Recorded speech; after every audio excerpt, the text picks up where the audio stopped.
3,58,41,644 का सरकार ने इसका मंजूरी दे दी है और हुड्डा के माध्यम से ये टेंडर अलॉट कर दिया गया है। लेकिन अब सरकार ने इसकी राशि मंजूर करके बड़ा एक अच्छा काम किया है और लोगों की इस सुविधाओं का फायदा उठा पाएंगे लोग।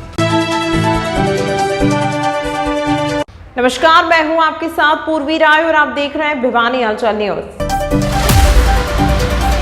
अब भिवानी में करोड़ों रुपए की लागत से तैयार होगा जिमखाना क्लब। बजट के अभाव में अधर में रुका था काम। 3,46,00,000 से अधिक की राशि सरकार ने की मंजूर। जी हां, करोड़ों रुपए की लागत से भिवानी के सेक्टर 13 में बनेगा अब जिमखाना क्लब। बजट के अभाव में जिमखाना क्लब की बिल्डिंग अधर में लटक गई थी, जो कि काफी सालों से बिल्डिंग बनकर तैयार थी, पर बजट न होने की वजह से बाकी का कार्य बीच में ही रुक गया था।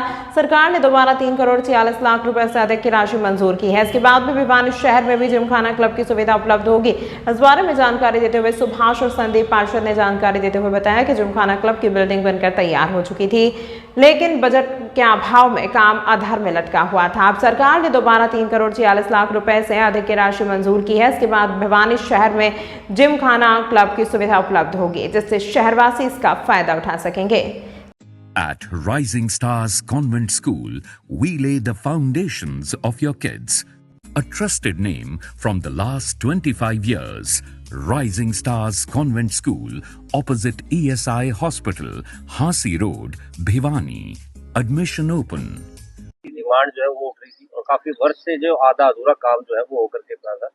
अब क्या सूचनाएं मिल रही हैं, किस प्रकार से जो काम मैं आपके चैनल के माध्यम से मैं ये बताना चाहूंगा कि काफी दिनों से वास्तव में ये बंद पड़ा था और ये खंडर होने जा रही थी बिल्डिंग, और जिसका अब हमने इसके लिए ना जनसंवाद भी लगाया था, सीएम जनसंवाद, और विधायक जी के माध्यम से भी और मंत्री जी अपने किरण चौधरी जी के माध्यम से भी और एमपी साहब के माध्यम से भी इसकी बार बार मांग की गई थी कि इसको जल्दी जल्दी ठीक कराया जाए।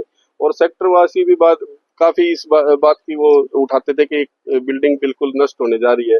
तो अब इसका टेंडर लग गया है। 3,58,41,644 का सरकार ने इसका मंजूरी दे दी है और हुड्डा के माध्यम से ये टेंडर अलॉट कर दिया गया है। अभी लगभग 8 मार्च को ये खुल जाएगा टेंडर, किसी भी कंपनी के नाम, जो भी इसके लिए। बिल्कुल आप बिल्कुल सही कह रहे हैं। ये लगभग इसमें लागत आएगी 3,58,41,644 रुपए का ये टेंडर है।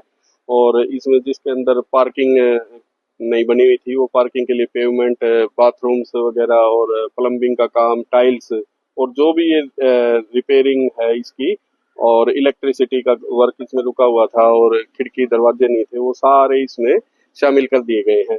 जो भी इसका बचा हुआ वर्क है वो इसमें हो जाएगा। और फैसिलिटी के नाम पर तो जिमखाना क्लब अपने आप में एक आपको पता ही होगा कि तकरीबन हर शहर में, हिसार जाओ आप, रोहतक जाओ, गुड़गांव जाओ, तो उसमें क्या है कि इसमें एक तो रेस्टोरेंट की फैसिलिटी मिलती है आम व्यक्ति को, एक आप विवाह समारोह स्थल यानी बैंक्वेट हॉल के रूप में भी इसका इस्तेमाल कर सकते हैं, और बार की फैसिलिटी भी इसके अंदर मिलती है। और तकरीबन इसमें मेंबरशिप लेकर लोग यहाँ पर खेलते भी हैं, कोई कैरम बोर्ड खेल लेते हैं, कोई कुछ खेल लेते हैं। अच्छा, वो शहर वाइज है। बिल्कुल। कब तक बन के जो है तैयार हो जाएगा, क्या उम्मीद सर लगाई जा रही, संभावना है? हमारी उम्मीद ये है कि इस साल के अंदर ये तैयार हो जाना चाहिए। मतलब मार्च तक ये नेक्स्ट 1 साल लग जाएगा इसमें तैयार हो जाएगा, अगले साल मार्च। हाँ। किन कारणों से? कारण तो देखो काफी टेक्निकल इश्यू हो जाते हैं, पेमेंट प्रॉब्लम्स भी होती है, मंजूरी सरकार से ऊपर से बड़े उनसे लेनी पड़ती है, तो उस वजह से भी अटक जाता है। लेकिन बीजेपी गवर्नमेंट जो है इस मामले में लोगों की सुविधा देने के मामले में आपको पता है एक नंबर है। ये आवाज उठी तो ये तुरंत प्रभाव से हमारे बीजेपी सरकार ने इसको सैंक्शन कर दिया। लोगों की समय समय पर डिमांड आ रही थी और लोगों की तरह तरह की बातें भी आ रही थी कि ये ढांचा खड़ा करके छोड़ दिया, जिमखाना क्लब का नाम करके छोड़ दिया, उद्घाटन करके छोड़ दिया है। ये ढांचा के लेकर के काफी लोग तरह तरह की बातें कर रहे थे और शिकायतें थी, और जहाँ तक थी उनकी शिकायतें बिल्कुल ठीक थी, क्योंकि ये कबाड़ होने जा रहा था। और अब बीजेपी सरकार ने रियल में ही इसको अब अच्छा वो अलीजामा पहनाएगी इसको, क्योंकि जो इसके 3,46,00,000 के आसपास की जो राशि अब मंजूर की है उसका टेंडर लगा दिया गया है, और मार्च में इसका टेंडर ओपन हो जाएगा। उसके बाद में जल्द ही शहर के लोगों को एक अच्छी सौगात मिलेगी, क्योंकि हम जिस भी शहर में जाते हैं लगभग सभी डिस्ट्रिक्टों में ये जिमखाना क्लब है। लेकिन हमारे भिवानी शहर का एक दुर्भाग्य हो रखा था कि है ना, जो बनने की शुरुआत हुई, अच्छा काम करने की एक सोच थी, लेकिन वो बीच में अधर में लटकी थी। लेकिन अब सरकार ने इसकी राशि मंजूर करके बड़ा एक अच्छा काम किया है और लोगों की इसके सुविधाओं का फायदा उठा पाएंगे लोग। तमाम महत्वपूर्ण खबरों के लिए देखते रहिए भिवानी हलचल न्यूज।